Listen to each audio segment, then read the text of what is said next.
Broadcasting and streaming live all across America. This is Home Talk USA with Michael King. Join us as we discuss topics pertaining to your home with industry-leading experts. Hosted by Michael King, a licensed general contractor with more than 30 years of experience in home improvements and author of Contracting with the King. This hour is brought to you by HomeTalk.expert. Do you have questions about your next home improvement project or home repairs? Now you can chat with verified home repair and home improvement experts in just minutes. Get the help you need with HomeTalk.expert. That's HomeTalk.expert. We invite you to listen at HomeTalkUSA.com, one of the best resources for home improvement information around today. Your best life begins with your best home, and there's no place like Home Talk. That's HomeTalkUSA.com. And now, HomeTalk.expert proudly presents the #1 home improvement radio program in the country with the man from the Bayou Land. Your host, the Cajun Contractor, Michael King. Yahee! Welcome to Home Talk USA Radio on the King Broadcasting family. This is the Made in America show, and now I'd like to welcome my co-host in crime.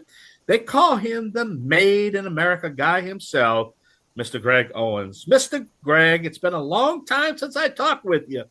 Like last week? Like last week? Yeah, I was going to say it's been a whole week. Wow, we have a lot of things going on. I had mentioned it to you a little earlier that we had this gentleman named Paul Marville. He's the founder and executive director of U.S. Inventor Incorporated, and he we're probably going to get him back on the show again because he's his organization is 85,000 strong, and they actually represent the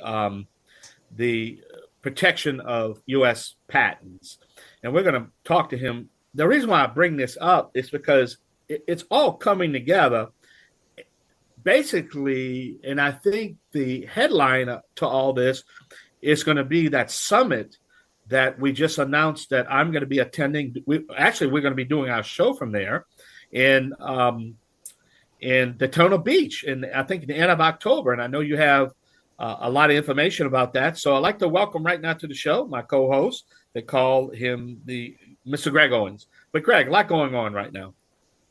Yes, Michael, thank you for having me again, and excited to do today's show. What you're talking about there is the 2024 American Manufacturing Summit. It's hosted by an organization called MadeInUSA.com. You may be familiar with them. We've had Don and Brad on the show to talk about their MadeInUSA.com website, where you can go to buy American-made products, from a pair of socks to linens and all sorts of different things, maybe some flatware too. And this is going to be a really important event. It's going to be October 21st to the 22nd. It's in the Hilton Resort, Daytona Beach, Florida. And we're going to have a myriad, I say we. I'm going to be hosting a panel, Amazon Friend or Foe, I believe is the name of it. But Don Buckner is going to be there. We've invited Ron DeSantis, Rick Scott. Mike Waltz has confirmed that he will be participating. He's a Florida congressman. We'll have international trade attorneys, Harry Mosier, which I'll have on the program at some point, from the Reshoring Initiative is going to be there. Pat Harrington, Ben Schott Glasses is going to be there, and Marco Rubio is also on the invite list. So it should be a great day, full of great information. Well, there's a lot going on right now, and I need to tell you, Greg, for 27 years of this show, this is not a political show. We try not to get into politics. We're just a self-help, home-related show. That's what I do here. But at the end of the day, I heard something this morning. I can't literally stay on the sidelines anymore. And then the reason why I say that, when I heard a prospective presidential candidate basically say, and I don't know if you heard this, it's going crazy viral right now, that if elected, I'm going to recall all American patents. I'm going to recall it. Did you hear that? I heard that, and I think what she was referring to patents on drugs, trying to get drug costs under control. But that could so easily be extended to just about anything. And it's sort of like letting the cat out of the bag. I mean, once you do it for one product, for political reasons, why not do it for everything? Well, that's how they always do it. That's how they always do it. Very nervous. That's how they always do it, though. They start with a little thing and they get that little door open and they bust it. Well, take the federal tax system, our income tax. That's what happened in 1924, right? It opened up the door. It opened the door to fund the war. Guest that's coming up from ProsperousAmerica.org, Coalition for a Prosperous America, Charles Benoit, is an expert on tariffs. And he's going to talk to us about the history of that. If that sounds boring, it is not. It is absolutely fascinating. And when you find out that this country was funded for 140 some odd years through tariffs until all these taxes came on, and now we're paying more than 50% of our income, it goes to pay some sort of tax or charge from the government. Charles is going to provide some interesting history on it. Well, the point I'm trying to make is kind of leads in because that's how the door got open. It was used to fund the war, and then all of a sudden, our smart, great, the best politicians money can buy, basically said, "Oh, look, all this money's coming in the U.S. Treasury. Now we can keep it as a permanent tax base." Yeah. So the point, at least, what you said, she is going to go ahead and call them American, patents for drug companies, but it's just going to open the door for government to come in. And I guarantee if it'd be up to them, pull the patents and let the foreign markets come in and put the dagger in the heart and just kill it. I mean, so it's just another one of these crazy things. Let's hope that it's just political rhetoric and not something that's ever going to be taken seriously, because it's a very frightening thing. Well, Grant, thank God that I own King's Broadcasting, and the only one that can throw me off the air is the FCC. I don't have to worry about my network anymore, because we are the network now. So, hey, I got attorneys too, and hey, if they want to go to battle, let's do it. I'm ready, because at the end of the day, they're going to make me rich. Because at the end of the day, we're going to speak the truth to power. It's just simple as that.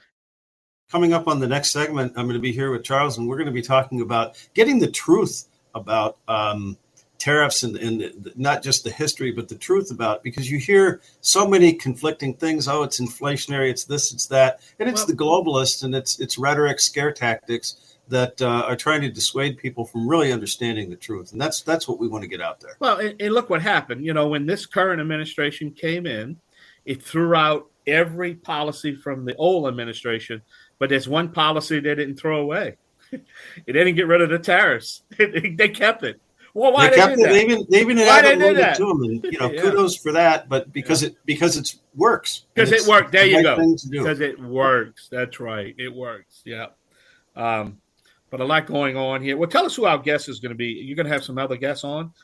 Charles going to stay the whole hour with you. Huh? I was going back and forth with Charles before we scheduled the program, and I brought up the subject of, why don't we start off with a history of tariffs? And he warned me that he could go on for 4 hours on that subject. So we're going to try and condense it down, and we'll get through as much as we can. And if we can't get through it on this hour, we'll bring him back. Bring him back on. That's right. Well, I'm excited. I'm going to probably turn over the show to you and listen. I'm going to be a listener, because I want to understand from what we do here and only get that education exactly, because we don't want to be putting out some false information. That's what we do here, and we always verify 2 sources. We always do things here on this show.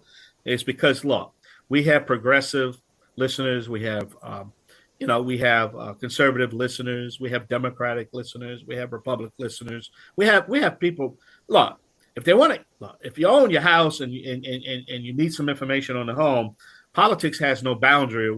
Is this a Republican house? Is this a Democrat house? No, it's a house, and it's lived by It's living in by a U.S. American citizen. You know what I'm saying? And that's what I'm saying. Yes, I do. And that the organization that Charles represents, the Coalition for a Prosperous America, is exactly the same. They're just interested in getting the truth out there and letting critical thinkers, which come from every side of politics, make the decision for themselves. And once they're presented with factual information. Well, if we get the government out of our lives, then that's half the battle. Well, I think it's 75% of the battle myself. Maybe more. Probably 80%. But free enterprise works. And if you want to solve our problems, that's what you do. Let the system work. And it's going to correct itself. It always does, it seems, huh? I was reading in 1968 what happened in 1968 and what happened with I was a young man in business with the oil embargo and no oil, this. And it comes in trenches, Well, we're going to take a short break. When we come back, we are going to have Mr. Charles Benoit with the Coalition of Prosperous America, along with my co-host and partner in crime, Mr. Greg Owens, the Made in America guy himself. So we're going to be right back. Y'all come back now, yeah?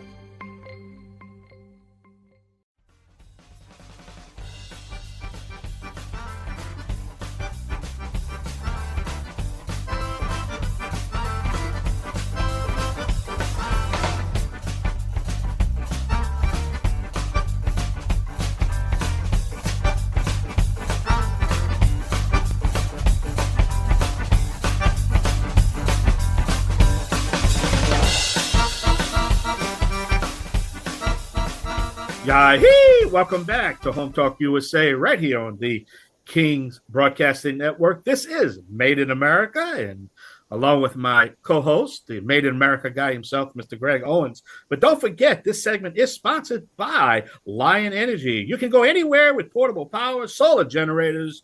Think LionEnergy.com. Well, Greg, I'm excited to talk to our next guest. We've been pumping him up for all week on social media, and I know we're probably going to just turn over the whole show to him. What do you think? I think that's a great idea. Thank you, Michael. Yes, we're here with Charles Benoit from the Coalition for a Prosperous America. They can be found at prosperousamerica.org. And Charles is probably the go-to guy if anybody has a question about tariffs, the current and the whole history of it. And this sounds like a subject that you might think is maybe a little bit dry, but it's actually quite fascinating. And I hope you stick around with us for the entirety of this show, because Charles is the guy who knows just about everything. Welcome to the show, Charles. Thanks, Rick. Great to be here. And I thought maybe we would start off back with the founding fathers. There was an argument when our country was being formed between Jefferson and Hamilton. And why don't you talk to us a little bit about that and the history of tariffs and how it's gone from where it was to where it is today? So I love this topic, but if I may, I got to push back a little harder because people just don't understand that tariffs built civilization. So I got to jump back 5,000 years before, and I promise we'll very quickly get back to 1789. Go for it. One of the things that I find so fascinating is that we have very detailed evidence of what tariff policy was in the ancient Assyrian Empire. And the tariffs are at least as old as writing. And by all accounts, as soon as civilization formed, and what do I mean by that? I mean, we stopped being hunter-gatherers roaming the lands, and we hunkered down in one spot and built permanent settlements. As soon as that happened, tariffs were developed. And so you can go over to in 2000 BC. We've got detailed maps of old Assyrian trade routes, and we knew exactly what the tariff was. So if you were importing tin or textiles from one city to another, the tariff was you had to give up 3% of your stash if it was tin, 5% if it was textiles. So and we know that it's all written down. People would have, and everyone understood, even in this ancient world, that tariffs were owed. So if you saw a caravan, if someone started unloading cargo on the beach in the Mediterranean in Byblos, at a random secluded beach spot, they would recognize that was smuggling right away. It wasn't just like, oh, they're just unloading some cargo here. No, they knew that was not an authorized port of entry. And they were seeing a smuggling operation, and they would understand it's a crime, probably a severe capital offense. So I just think that's really, we should just pause on that. In fact, like things like income tax are a very modern invention, but tariffs are as old as civilization, and you can argue they built civilization. And then some of the things that really, why tariffs were so appealing in the ancient world. We know that, you know, for tax to be sustainable, people need to believe it's fair. Everyone want if you've got a tax system with pervasive cheating or it's very unfair, you're going to have rebellion on your problems.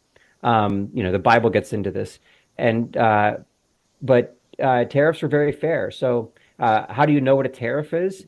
It's literally written. They would write it on giant monuments called, and we still use this term today, a tariff schedule. What's a tariff schedule? It's a list of hundreds of products. And then next to that product is this is what you have to pay. But it's out there, it's for everyone to see. And then even in the ancient world, the customs houses were the most beautiful things, just like they are, in historically in America. You go to Charleston, beautiful customs house. That's where all the boats you couldn't just unload at a random beach. You had to go to a port. The port would have a customs house, and everybody could see the tax being assessed. So that gives tremendous confidence that there's fairness, and you just need that in a functioning society. Okay, now we're going to fast forward all the way up to just before America was being founded, because there's a lot of misinformation about that. So, probably a lot of the listeners have heard of the term mercantilism, and we kind of know that that's like a bad thing. But now when you hear people like President Trump or whatever contemporary people who are pro-tariff, they often get derided as mercantilists. Well, that's a total misnomer. So mercantilism, what it really is, it's like a European thing that is a specific date of time. So, whereas in the ancient world, you had just traders coming and going throughout the empire, we call them sole proprietors today, a lot of them individuals. But, with mercantilism now, we've in the 1500s, 1600s in Europe, we've kind of they've invented the modern corporation. People can buy a share in it. And now what the sovereigns are really doing is they're starting to get into the monopoly business. So it's not like, here's a tariff, and if you show up with tin, this is what the tariff you have to pay. Now it's like, we're going to give one company a monopoly on the importation of tariffs. So that was that is bad. We want competition. Nobody likes a monopoly, and they did this on everything. And in the colonies, after the break, we'll get to 1789. But in the colonies of America in the 1700s, mercantilism really started to run amok. So they'd already promised, for example, to the textile guild in Britain that you're not going to have to worry. You handful of artisan manufacturers, you got a monopoly on it, and nobody else can trade in clothes. Now, part of that was a ban on the import of clothes, or high tariffs on the import of clothes, which is where the tariff link comes in. But they didn't allow domestic competition.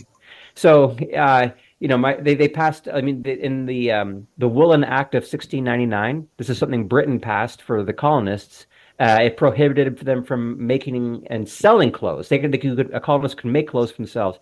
The Hat Act of 1731 banned American colonists from even making a hat for themselves. You had to buy your hat from from one of the British monopolists.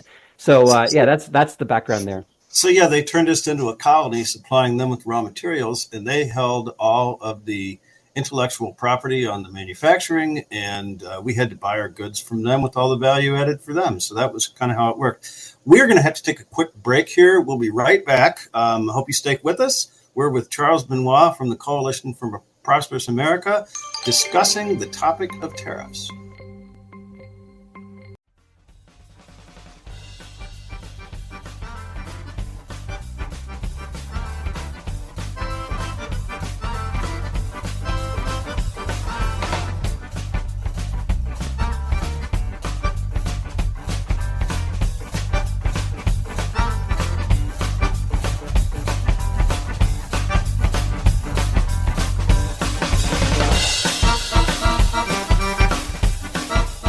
Welcome back to Home Talk USA. This is the Made in America Hour. This hour is sponsored by Lion Energy. You can go anywhere with portable solar generators. LionEnergy.com. And we're here with Charles Benoit from the Coalition for a Prosperous America. We're talking about the history of tariffs, and we're going to now get into as our country was being formed, an argument that was raging. Charles, was it at Faneuil Hall in Boston? Is that where a lot of this was taking place? I'm not sure. But Jefferson and Hamilton went after it. There were two different approaches, one based on what we were just talking about, sort of the British model, and another based on this laissez-faire free trade argument that we'll talk about a little later. Yeah, right. So to be clear, I mean, the founders were united. They hated British mercantilism. They hated that, and so they were united on that front. The anti-competitive aspect, where you're getting, where the sovereign charters one company and gives them a monopoly. They hated that. They were all united on that. Where there were two camps and they diverged is on tariffs for revenue and protection. Now it's interesting. You can actually the very first tariff act of the United States was passed July 4th, 1789. I'm going to read you the first sentence of Section 1. This is the first sentence of the first tariff law passed July 4th, 1789.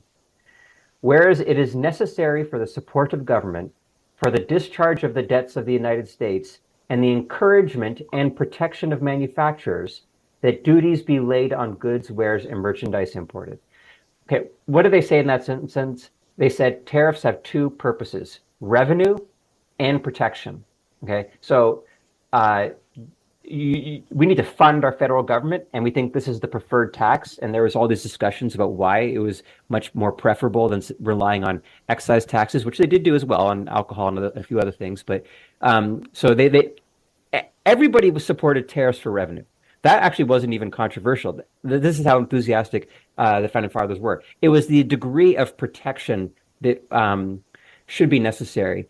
And look, my own take on the debate between Hamilton and Jefferson is actually that there was some ideological difference.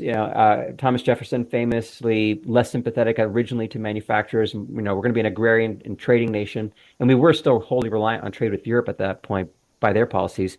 But Hamilton, he actually kind of gave in a bit because he's so desperate to get this federal government up and running. He needs revenue, and if we have, if you have a protective tariff, you're kind of cutting off imports. And at that 1789, we were in such dire straits. He needed revenue, so the team revenue very much won out. There was some protective tariffs. We actually, ironically enough, aimed at Asia and China on some textiles from there, but generally speaking, it was a revenue tariff. Now that's how we started off, and we kind of had to learn. We were struggling. There was attempts in Massachusetts and some other places to sort of subsidize some factories, kind of like the Solyndra thing with textiles, but because we still basically let British European imports come in at low tariffs, relatively higher than we have today, but ranging 5 to 10%. It was very hard for these factories to get off the ground. What changed in the first decade of the 19th century, in the early 1800s, was the Napoleonic Wars. Europe cut us off from trade. Okay, so that totally changed the debate. Jefferson, who started out being like very much, and James Madison, and from a southern wing of the founders, they're on board. We cannot depend. We need to have our own manufacturers. So 1816, it's the first big kind of called the National Security Tariff. Actually, everyone sort of rallied around that. Set north, south, even Calhoun, we all supported it, and that brought tariffs up to a 25% average. So that was really nice. Now, it also did help that in the British Parliament, they were openly talking about dumping goods on the American market and destroying it. We had a conversation last week with Jim Gardner, and we were talking about the national security implications of trade and how we've sort of lost that today. And things like the Berry Amendment and Buy America, Buy American Acts that resulted from us recognizing that if we didn't have a resilient industrial base, we were in a very poor position to defend ourselves. That's right. So, I won't go through all my detailed history, but there's a couple demarcation parts that are really important. It was 1824. Henry Clay, He was, I mean, he was a Secretary of State. He was a Speaker of the House. Ultimately a senator from Kentucky, and so a hugely influential and important American statesman that everyone needs to know about. But Henry Clay, in 1824, when he's Speaker, he comes up with this what he called American system, three parts. It was we're going to have a central bank, we're going to have public infrastructure, and we're going to have a protective tariff. But Henry Clay's big insight and the thing that his lasting gift to America that lasted us for a century was don't be so focused on exports. Okay, like if exports happen, that's great, but we got to focus on the home market. We need to ensure that we can be self-reliant, independent, and we shouldn't be sacrificing you know a factory or producers in one part of the country to help someone else's exports. Okay, because exports should come secondary to the home market. And that was he really set America off beginning in 1824 on an aggressive campaign of protective tariffs. Now there was ebb and flow. When he did his famous speech in 1824, he was speaking to the big exporters, who were the cotton growers, tobacco growers, and he says, like, look, you can't count on Europe. You know this, but he's reminding them. He had all the stats, and that helped sway the party.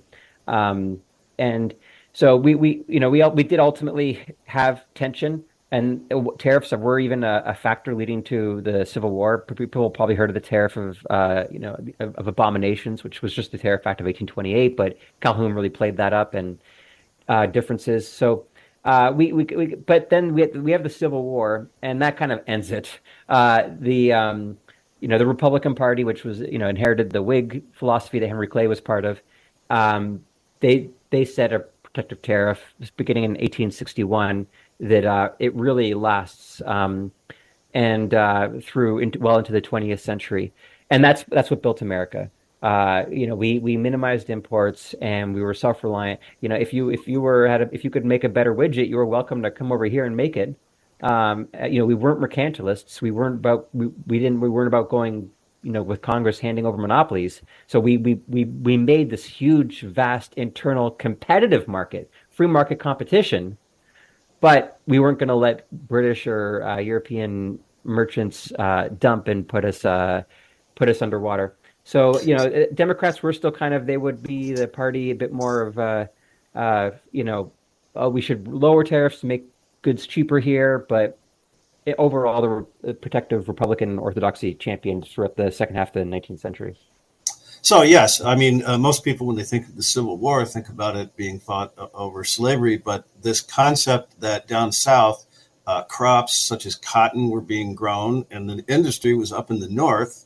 And if the South is exporting their cotton to Great Britain, then the Great Britain is manufacturing clothing and other textile products that are coming back in and competing with the northern factories, well, you can see where there would be a conflict there. So by putting an end to and establishing the protective tariffs, we established industry in our own country. And that is fascinating because that's a lot of the same argument that's going on today with this sort of ridiculous globalism that's taking place. And I think the latest statistic I heard was we used to make back in the 1980s, 80% of our clothing here in the United States. Now it's less than 2%. So we've sort of, they say history repeats itself. Unfortunately, it did. And now it's time to put the train back on the tracks. Yeah, so that's exactly right. The debates we're having today happened in 1824. You got giant agri-food processors like Cargill that we're two things. We're a gas station and we export cereal grains, and so it's the same debate we're having today that we need to have. We need to have the same debate today that we had 200 years ago. Well, and we are. We need to take a quick break here, but when we come back, we'll do our final segment and wrap up our thoughts, and maybe we won't wrap them up. Maybe we'll have to have you back again on a future episode to talk a little bit more about tariffs and trades. I'm Greg Owens. This is the Made in America Hour.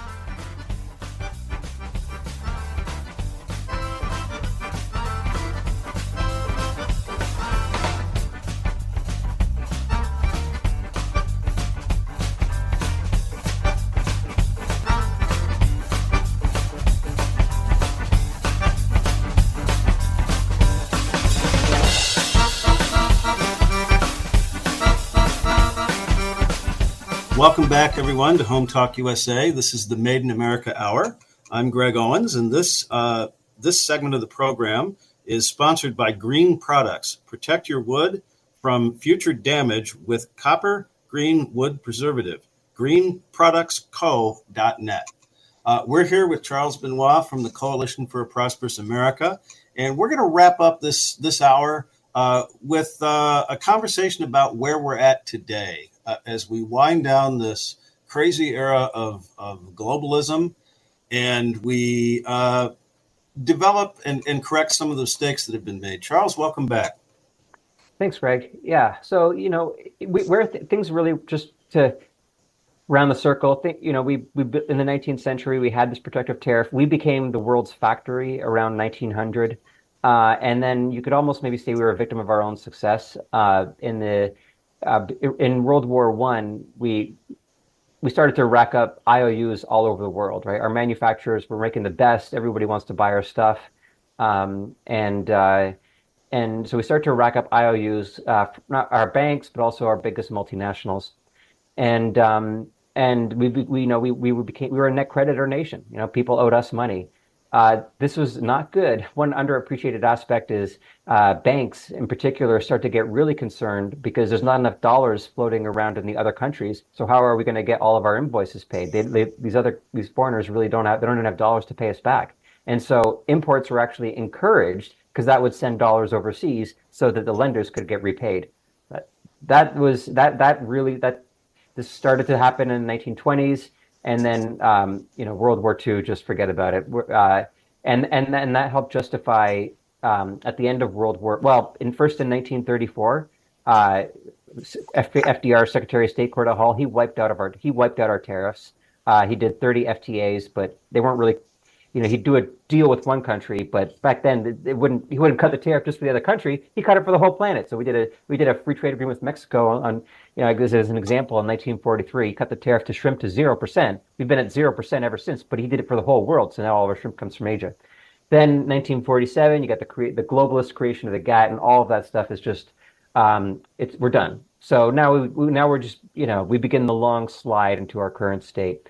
So over the decades, we won't have time for it now, but suffice it to say, globalism is not something that was invented in the 80s. It was very much the World War II era, and we've got to get back to that. So we kind of have gone full circle in the sense that, I was saying, all we export now is oil is now our number one export. Fossil fuels, gas, which was illegal to export, by the way, until 2015. But now it's our top exports, followed by cereal grains. That's it. Basic commodity stuff. The rest of the world absolutely needs. Like, they're going to buy from us no matter what, even if they hate us, because they need our energy and cereal grains, which is carbohydrates and energy. So we need to learn Henry Clay's lesson. We need to learn. We need to go back to what he taught us, and say, you know what, we're not going to grow. We're not going to regain our independence and self-reliance and prosperity by chasing export markets and pursuing another free trade agreement. We have to worry about our home market. So if you had to come up with just a couple bullet points, what are the important things that the next president of the United States, whoever that might be, or the next Congress can do to help put us back on track? Tariffs for revenue and protection. So even just, our average tariff now is 3%. So it's not even significant in overall federal revenue. But, you do like President Trump's 10% global tariff, that'd bring in about $380 billion a year to the Treasury. That's enough to wipe out income tax payments for the bottom, almost 90% of income taxpayers. So just right there, that's huge. Just do that.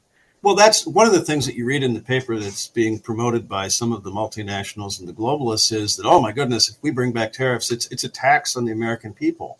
But what they don't seem to really understand, or they're trying to pull the wool over our eyes, is that tax can then be used to lower income taxes, putting that money right back into the pockets of consumers.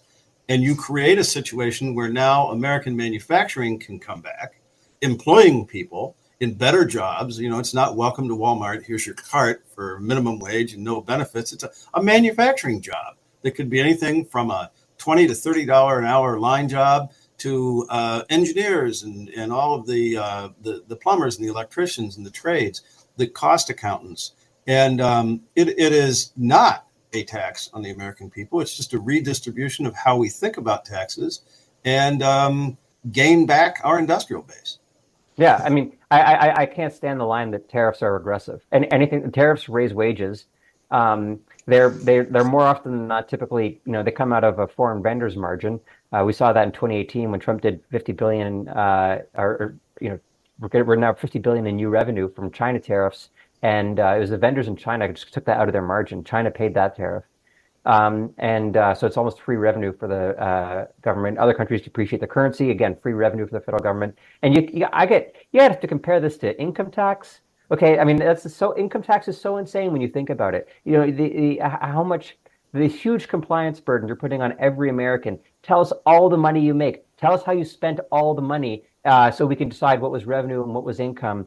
Tell us how many kids you had, all your personal things. Oh, you got separated. Oh, you both claimed your kid is a dependent by accident. I mean, that's the kind of thing. Like now you're in 6 months of paperwork hell. It's totally insane. The gas tax, you're taking money out of the pump. Income tax, you're taking it directly out of people's bank account. So, don't tell me that tariffs are regressive. And with income tax, it's not fair. To go back to the start of our hour here. The most wealthy, whether it's hedge funds and the carry interest loophole, or our biggest pharma companies paying zero in income tax because they shift profits around overseas. That's cancerous to our country. Tariffs are fair; they're not regressive. All the others are regressive. Well, Charles, you warned me that we could go on about this for 4 hours if necessary, and we're coming up on the end of the hour here. I'd love to have you back to talk about maybe some very specific topics that are more current day, and do a deeper dive into those to help our listeners gain a thorough knowledge and understanding of tariffs and why they're so important and why we need to get that train back on the tracks. Charles, thanks for being with us. I'm Greg Owens. This was the Made in America Hour on Home Talk USA. I hope you enjoyed it. We'll look forward to seeing and talking to you next week.